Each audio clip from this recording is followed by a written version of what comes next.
Hello लोगोफोर, नोंथांमोनखौ advance Bodoland YouTube चेनेलाव बयखौबो बरायबाय। आं दिनै नोंथांमोननो मोनसे गोदान भिडिअ लानानै फैदों। नोंथांमोना भिडिअनि टाइटेल एबा थाम्बनेइलाव नायनानै मिथिखाबाय जानो हागौ। मेक्सिमाम मानसियानो आंनाव कमेन्ट खालामनानै बुंहरनायलाय आं दिनै बे भिडिअखौ बानायदों। प्रधान मन्त्रि मान धन यजना एकाउन्टखौ माबोरै खुलियो बिनि सोमोन्दै नोंथांमोना भिडिअ खालामनो थिनबाय थादोंमोन। बेखौ बोरै खुलियो आं नोंथांमोननो भिडिअनि गेजेरजों फारि फारि खोन्थागोन। नोंथांमोना भिडिअखौ दानालासिनो फारि फारि नायलांबाय थाबानो जाबाय।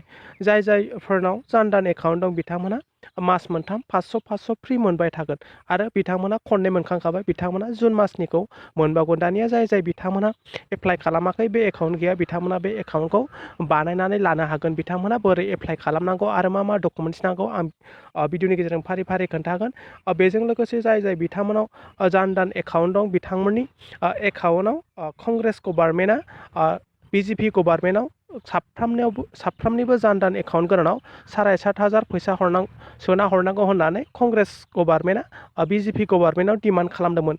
बेजों लोगोसे जोंनि इन्डियानि finance minister Mrs Nirmala Sitharaman साफ्रोमनिबो जान धन एकाउन्टआव 5,000 सोनानै हरबावगोन होननानै बुंदोंमोन। हयथ' बे फैसाखौ जुलाइ मासफ्राव सोनानैबो हरनो हागौ। बेखौ दासिमबो अफिसियेलि डिक्लेयार होआखै।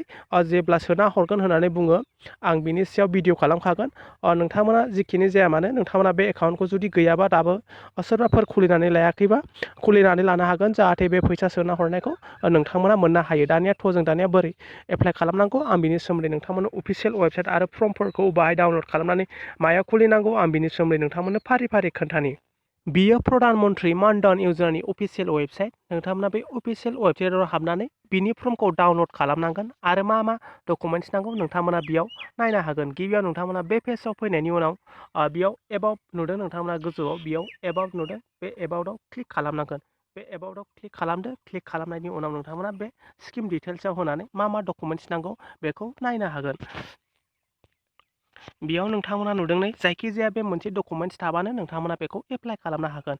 जायखिजाया नोंथांमोना साप'ज हमनानै ला नोंथांनाव पेन कार्ड दं, भटार कार्ड दं, जायखिजाया MG रेगा जब कार्डनि ID दंबानो नोंथांमोना बेखौ एप्लाइ खालामनो हागोन। दानिया नोंथांमोना बेखौ फर्मखौ डाउनलड खालामनांगोन। बेयाव नोंथांमोना नायनो हागोन टटेल दिनैसिम बे एकाउन्टखौ खुलिनाया 38.73 कौटि जन मानसिफ्रानो बे बेंक एकाउन्टखौ खुलिनानै लाबाय।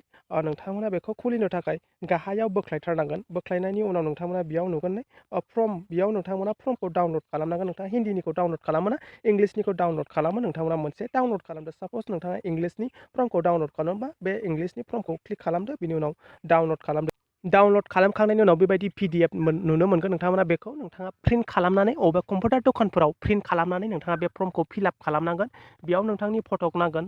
6 मासनि गेजेराव लानाय जानांगोन। नोंनि फटकआ फुराना फटकबा जानाय नङा। नोंथाङा अबे बेंकआव खुलिनो नोंथाङा बेयाव नुदों ब्रान्च नेम, टाउन, बे अबाहाय खुलिनो नोंथांमोना बेखौ होजोबदो, नोंथांनि एड्रेसखौ। बेजों लोगोसे नोंथाङा बेयाव नोंथांनि नाम, नोंथाङा हौवाबा हौवा, हिन्जावबा हिन्जाव बेखौ सेलेक्ट खालामदो। नोंथांनि फार्स्ट नेमखौ होदो। जुदिबा मिडिल नेम दंबा नोंथाङा मिडिल नेम होदो। मिडिल नेम गैयाबा नोंथाङा होनांला बेखौ। लास्ट नेमाव नोंथांनि टाइटेलखौ होदो। बेजों लोगोसे नोंथाङा नोंथांनि pin code, address, date of birth, PAN card number, Aadhaar card दंबा आधार कार्डखौ होदो। जब कार्डनि नाम्बार दंबा जब कार्ड होदो। बिनि उनाव नोंथाङा अकुपेसन, नोंथाङा मा मावो, जेन'बा फार्मार बा फार्मार, हाउस वाइफ बा हाउस वाइफ, बेफोरबायदि होदो। दानिया नोंथांमोना नोंथाङा बेखौ बेसेबां खामायो बोसोराव, एनुवेल इनकाम बेसेबां खामायो नोंथाङा बेखौबो होनो हागोन। 60,000, 70,000 नोंथांनि गोसो बायदि होनो हागोन।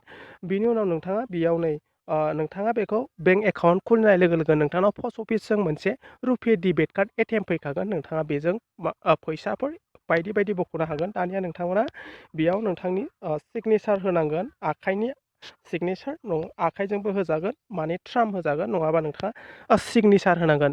दानिया नोंथांमोना बे फर्मखौ प्रिन्ट खालामनानै एबा बिदि गासैखौबो फिलआप खालामखांनायनि उनाव नोंथांनि जायखिजाया खाथियाव थानाय बेंकआवनो नोंथांमोना बेखौ खुलिनो हागोन। जेन'बा आसाम ग्रामिन बिकास बेंक, स्टेट बेंक, जायखिजाया बेंकआव थांनानैनो नोंथांमोना बे एकाउन्टखौ खुलिनानै लानो हागोन।